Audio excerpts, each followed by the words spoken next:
Hello, friends. Welcome to Dream to Done, the podcast for moms who are ready to discover their dreams and goals again and actually do them. If you've been feeling a little lost in motherhood, I'm here to get you off the back burner and start taking a turn for yourself. I'm your host, Jessica Erickson, a certified life coach and your accountability cheerleader. Each week, you'll hear tips and tricks on doing life with a few kids, interviews with inspiring guests, and real talk on momming. I want you to discover your dreams, even in the messy middle of motherhood, because you deserve happiness too. You will also see that a mom achieving her goals and dreams lifts those around her. You deserve to take a turn in your life without feeling guilty. I am always cheering for you. Here we go. Hi, this is Jessica Erickson with the Dream to Done podcast. Welcome to episode 8. So today I wanted to talk a little bit about building community through carpooling. And I just wanted to start off by saying that if you have a spouse or significant other that gets off at the same time every day and can help take some of the load of driving to events and games and practices, that's awesome. And I salute you. Way to have a partner that's super involved. If you have grandparents around that want to take some of the load, that can be a really amazing experience and bonding time for grandparents and their grandchildren. Like, grandma always takes me to gymnastics on Tuesday. That could be their special fun time. If you don't have any of those external family resources available, then this episode is for you, especially if you have littles that are doing lots of activities. I don't have a 16-year-old. I don't have another driver in the house right now, but I hear that that's game changing. So I'm real excited for when that happens. But as of right now, it rests solely on my shoulders, and I'm never sure when my spouse is going to get off and if he might be able to help with something. Sometimes it works out where he gets off and he can swing by and pick up a kid on the way home, and that's real helpful. But that is an exception, not the rule, and I cannot count on that to happen 100%. So here's where it gets tricky. I've got 4 kids, and there are certain activities, like I have a daughter in dance, and that is pretty much year round. It is definitely, the season goes from August to June, and she dances 3 to 4 days a week, and it is very consistent the whole year.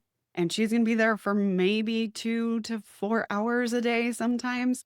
So that's like a pretty consistent thing. And I do get to kind of pick and choose what that schedule is a little bit at the front end of that. With my son's football, I don't even know until like a week or 2 before what the flag football schedule was going to be. Which nights are they going to practice? And let me tell you, sometimes I have to be 2 places at once. And I don't know about you, but I haven't figured out how to do that yet. So this is where carpooling can save your bacon. So I want to get into that today. We are going to talk about how carpooling can be your best friend. All right, so welcome to Carpooling 101 by Jessica Erickson. I have 4 children, and I've been doing this for a while. So if you're a mom out there that needs to be carpooling, this one's for you. And if you're not, hopefully you can apply this to some other area of your life, or you can just listen to my funny stories about carpooling and have a wonderful day. So here we go, Carpooling 101 with Jessica Erickson. So the top 3 reasons that you should totally carpool. Number 1, it's good for the environment. I come from a tree-hugging community in California where we recycle, reduce, reuse. So when I met my husband, he was very confused about how much we recycle. In the city that I grew up in, they have 3 different bins, 3 different sections of recycling. And where I'm at now, we have 1 big bin where we throw everything in the quote garbage, and they sort at the recycle center. But anyway, we're really big on recycling. So carpooling is good for the environment. it's less toxins in the air. So there you go. All right. Also, it saves you time and money. So many times I hear, oh, it's only 5 minutes away, so I'll just go drop her off. And that's great if that works for you. But just keep in mind that if it's 5 minutes there and 5 minutes back, and you're doing that two times, once to get them there and once to get them back, 2 times a week, that's 40 minutes a week. So, what else could you be doing during that time? And I just find that it always ends up being that I need to go pick somebody up right in the middle of making dinner or right in the middle of somebody else's practice. So, anyway, it can save you time. Also, have you seen gas prices? It is expensive to drive your car, wear and tear on your vehicle as well. So, saving you time and money. Also, building community. This is number 3, building community. It is so much more fun watching the kids' games, going to the recitals when you have friends with you. So, A, you're going to know the kids better. It's so much more fun to cheer for not just your son on the football team. It's fun to cheer for other people's kids too. And then when you are all suffering the devastating loss, you can commiserate together. Or when you're excited about a win, you can get all pumped up and go out for ice cream together. And there's more people to celebrate with. So build your community through carpooling. All right, so here's some best practices. Number 1 is to be on time. Nothing will get you kicked out of a carpool quicker than being late or forgetting a pickup.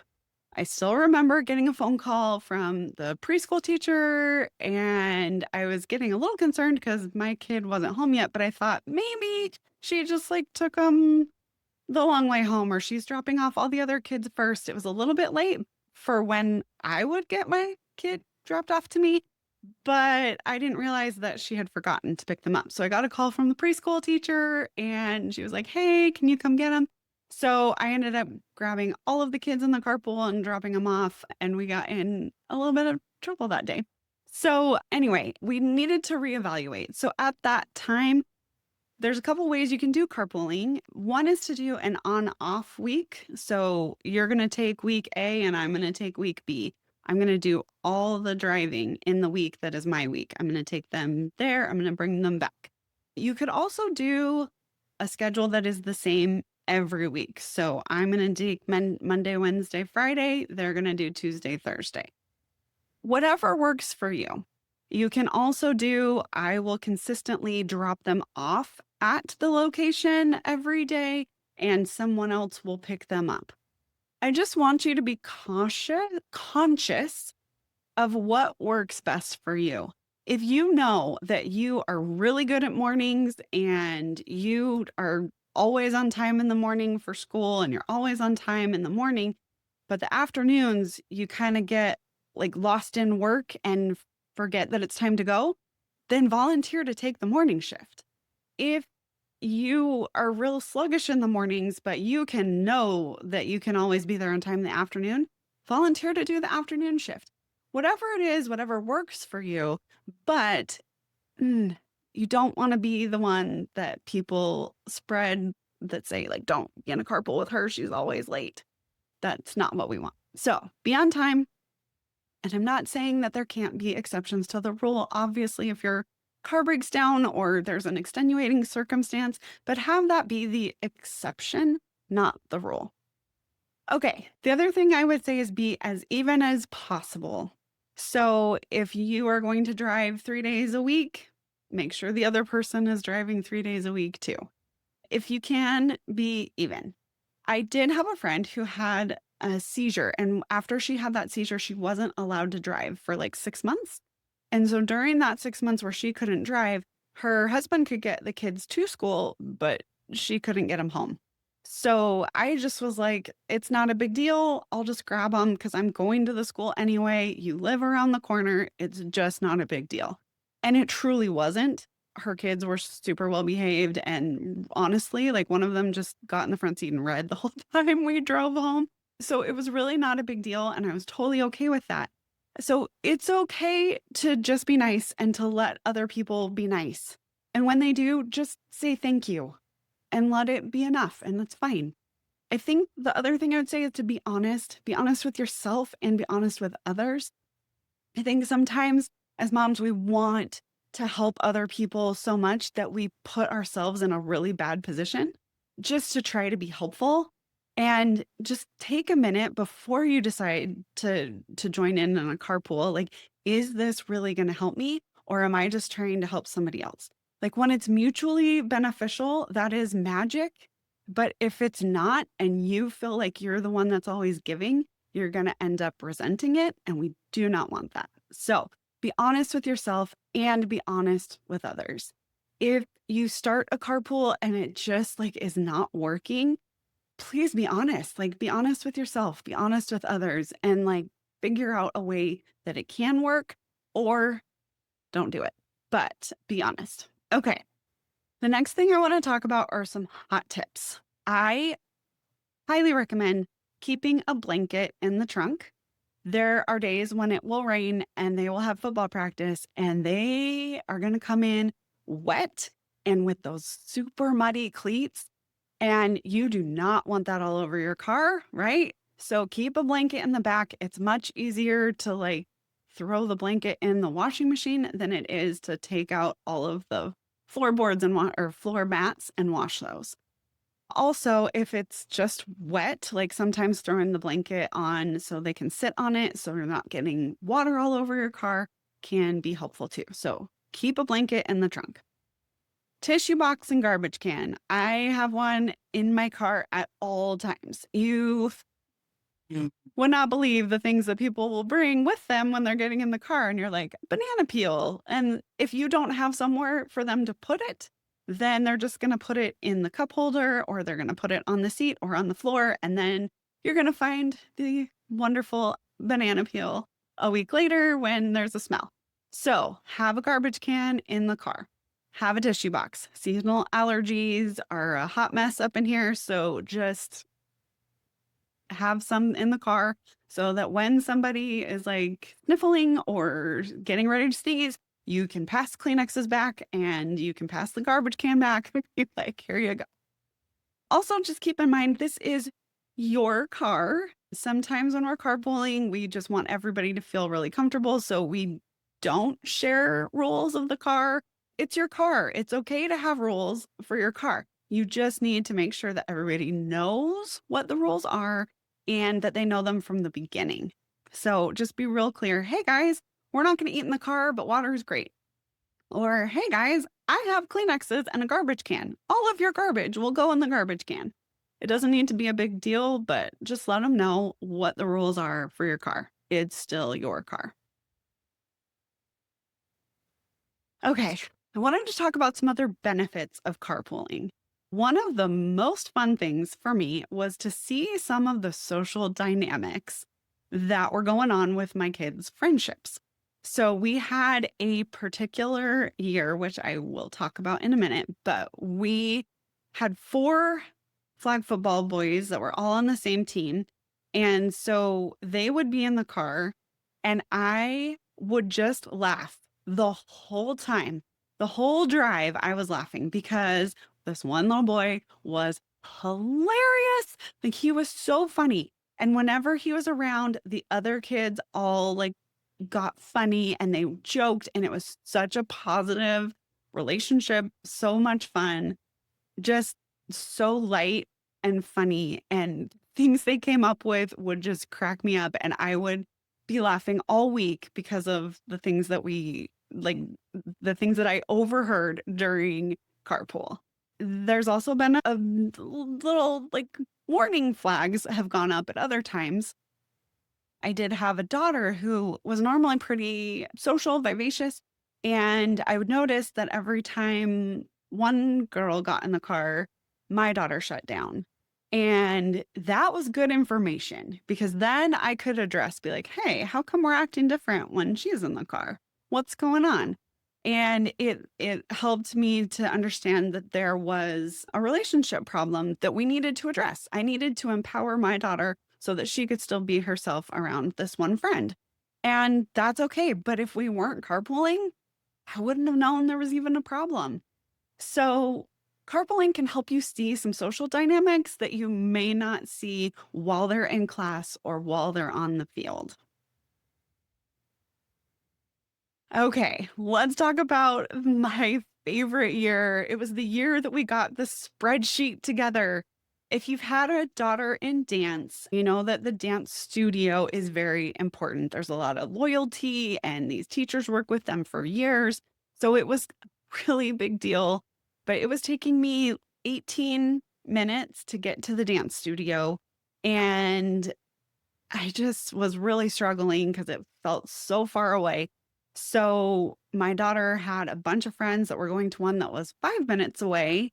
So we decided to switch studios. It was a big deal, but we made the jump. We did it purely so that she could be in class with her friends and that it was closer.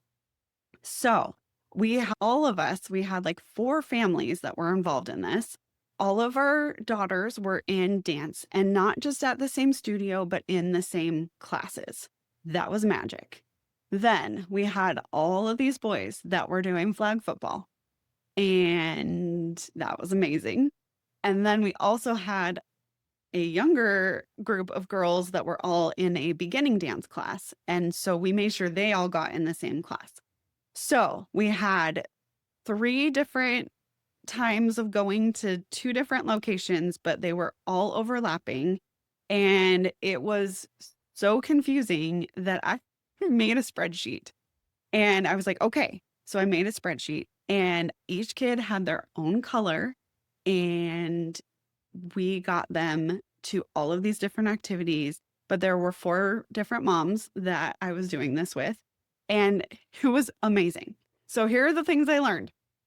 Encourage kids to do things with their neighborhood friends.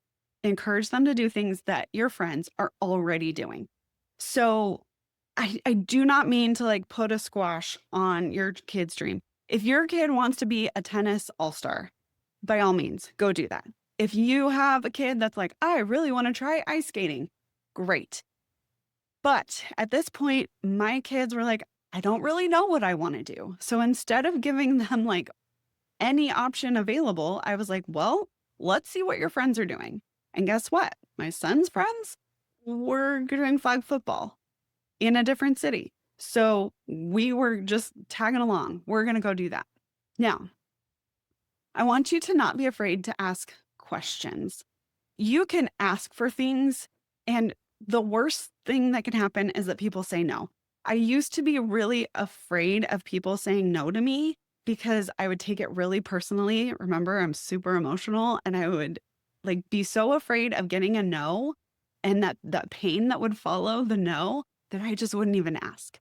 But once I was able to kind of separate my feelings from it, I've gotten really good at asking.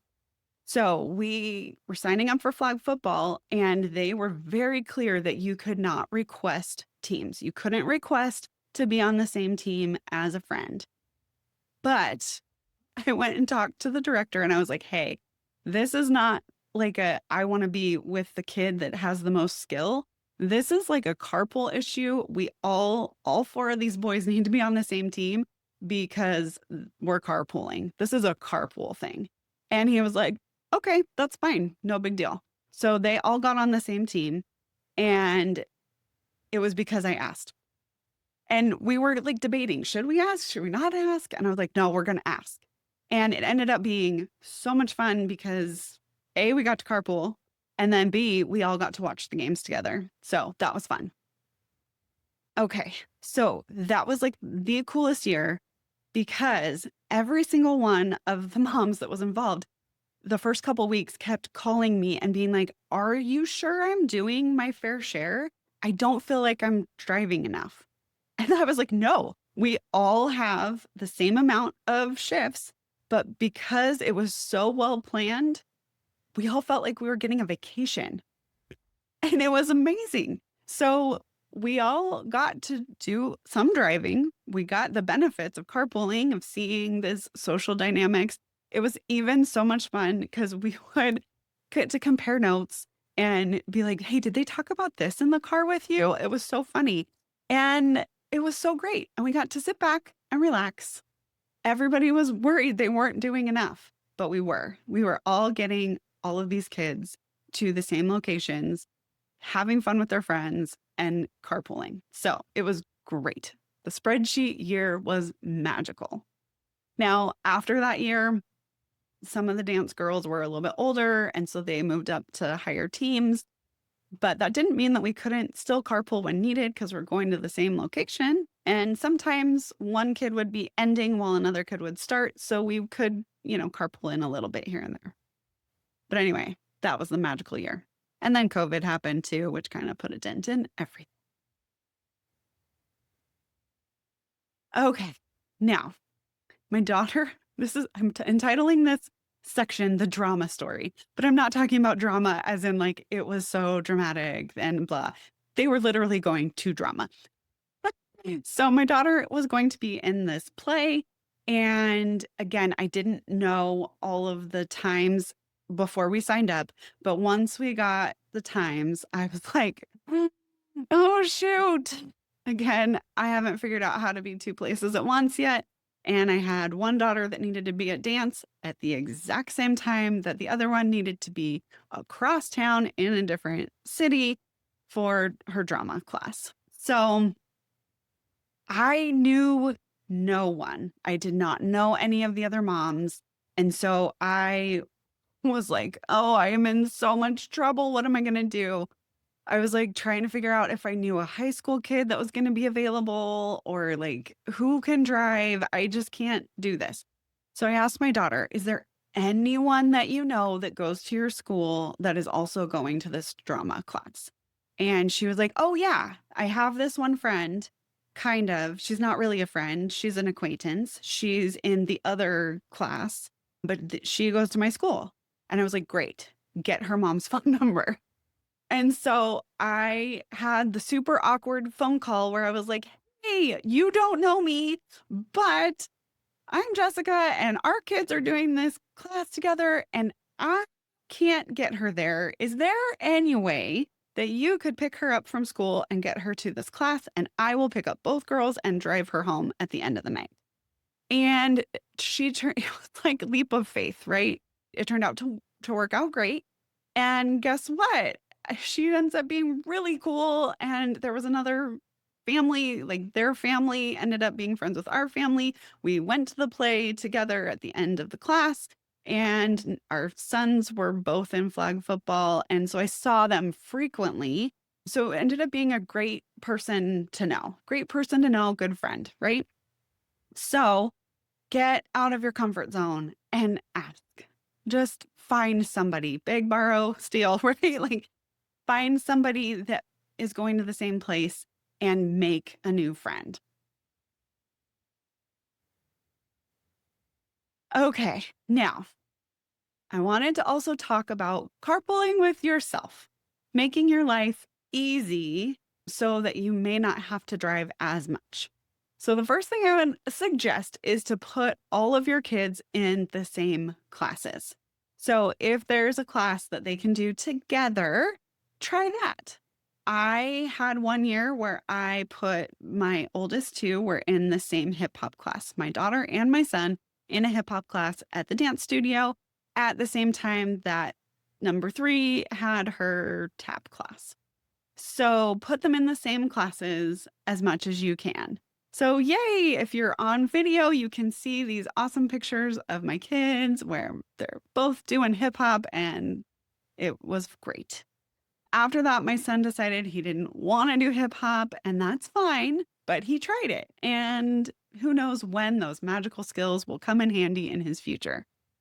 The next thing, if you can't get them all in the same classes, find classes at the same location as close to the same time as possible. So my girls were doing gymnastics and my son decided he wanted to do the ninja class. So that worked out. And there was one time where all of the classes ended up being at the exact same time and it was magical. So I only had to drive over there once a week and all 3 kids got to do their class and it was great. I remember that they were telling me that one of my kids was ready to move up to the next level. And I was like, don't move her up yet. I don't want to move her up yet. Let's wait a couple more weeks then when the schedule is changing, I'll change it then. But I don't want to move her up yet, even though she's ready, because you'll wreck my perfect class. Oh, so anyway, if you can find classes at the same time, and sometimes that might be in the same general vicinity, same building. So I had a friend who was going to the same gymnastics class, and she would drop her one kid off at gymnastics and then take the other one around to the back where they had a swimming class. So get creative.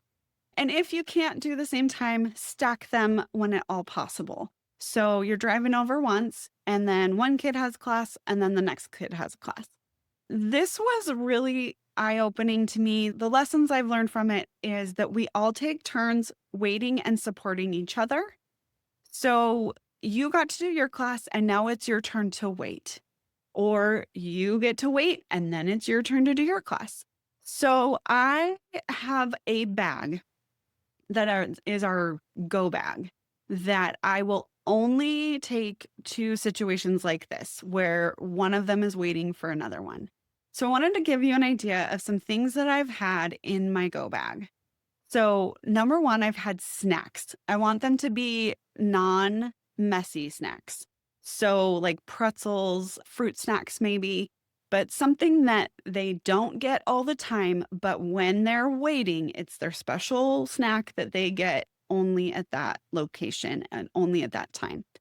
One of the places that we went to had a vending machine. So I would put $1 in the bag every week. So that kid got to go pick something from the vending machine. And that was like the coolest thing ever to them. And so they looked forward to having their wait time so that they could go get something from the vending machine. Okay, another thing I put in my go bag is coloring stuff. So crayons and a coloring book. It's super easy and non-messy. Okay, this is the best thing that I'm really into right now is these little magnetic people. I don't know if you've seen them. They are the coolest. A lot of times when you're at a waiting space, you're going to have a metal chair or bleachers. And so these magnetic people are super cool because you can stack them really high. You can make little like towers with them. They are very fun and take a lot of time for kids to play with them. I feel like they just don't get sick of them very quickly. Another thing you can do is these magnetic tins, and I'll have links to these in the show notes. But those are really fun because, again, you've got a magnetic chair. So, like, they can work in the tin or on the chair or the bleacher, and it just can take some time. And again, they only get this when they are at the time when they're waiting. Okay, if they get restless, if you have a kid that is not going to eat money, I've been known to put like some change in there and then like we'll like hide the change, like, oh, let's go find pennies. So we'll get up and go look for treasure. If your kid is going to eat the money, then don't put it in there. You could use something else if you wanted to be your treasure, or you can pick a color or an item, and then we're going on a treasure hunt and we're going to go find something red. We're going on a treasure hunt and we're going to go find something green. That can just helps them identify colors and helps them go looking for something and takes their mind off of the fact that they're waiting. Okay, now, if you want to put a tablet in your bag or let them watch your phone, I'm not going to judge you. You got there, you have one kid doing an activity. If tablet is your go-to, okay, that's fine. I've given you some other suggestions just in case you don't want to do the tablet thing. But hey, if you've got a tablet, I personally will not judge you. Now, I think I've made it clear that we're only using this bag when we're out at the practice or the game or the whatever. We train them that we're only using these toys, this coloring book, this snack when we're going to gymnastics or when we're going to flag football practice. That way it doesn't get boring because they don't use it every day. It's something that they look forward to. They only get it then. Okay. Also, I wanted to remind you that it's okay to say no. I decided that I wanted to sign up my kids for at least like one activity each. You don't have to do that.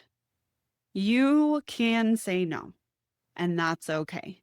I personally feel like they're in school all day. They don't have PE every day in elementary school. So I want them to have a physical activity that they're going to. I want them to do something where they're learning how to use their body in a positive and physical way. So I personally chose to sign each kid up for one thing. Again, I try to make it all the same thing. But if it can't be, or as they're getting older and they're deciding what they want to do, that's when, like they're going to all these different directions. It's okay to say no. It's okay to say no to a practice. Like if you get handed a schedule, it's okay to say, hey, coach, my kid will be there on the first day of the week, but I can't make it to that Wednesday practice. They will never be at the Wednesday practice. Yes, there might be negative consequences. They might not get as much playing time, but you got to do what you got to do. And it's okay to say no. Okay, well, I hope that this has been informational. I hope that you've learned something or at least gotten a laugh at my silly stories. And I hope that you can take something from this episode and apply it in your life. If you need help making a carpooling spreadsheet, I'm your gal. So send me over your questions. Then happy carpooling. I hope that it makes your life easier. And I hope that you get some of the benefits that I've gotten from carpooling. All right, guys, have a great day and we'll see you next week.